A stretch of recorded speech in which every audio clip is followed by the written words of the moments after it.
இப்போ இன்னொரு அண்ணாச்சி நார்மலாவே கோபமா பேசுவார்லாம். அவர் கேட்காரு, உங்களுக்கு சூடு இருக்கா, சொரணை இருக்கா, அது இருக்கா, இது இருக்கா.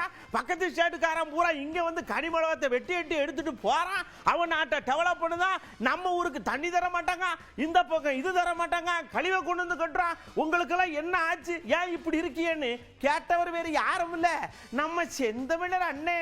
கிருஷ்ணகிரி தருமபுரியில் இருந்து உன் மலைகள் கர்நாடகாவுக்கு வெட்டி எடுத்துட்டு போகப்படுறான். கற்களாக மணலாக ஒரு நாளைக்கு 1 லட்சம் டன், 30 நாளைக்கு 30 லட்சம் டன். 10 ஆண்டுகள்ல எத்தனை மலைகள்டா காலியாயிருக்கும்? உன் வளத்தை கொண்டு வரடா. மழை இல்லை என்றால் நிலம் பாலைவனமாயிரும், மழை இல்லை என்றால் மழை இல்லை. ஒரு நாட்டின் நிலத்தின் வளம் நீர் வளத்தை பொறுத்தது, நீரின் வளம் அந்த நாடு பெறுகிற மழையின் வளத்தை பொறுத்தது, மழையின் வளம் மழை வளத்தை பொறுத்தது. மழை இல்லைன்னா எப்படி மழை வருவாய்?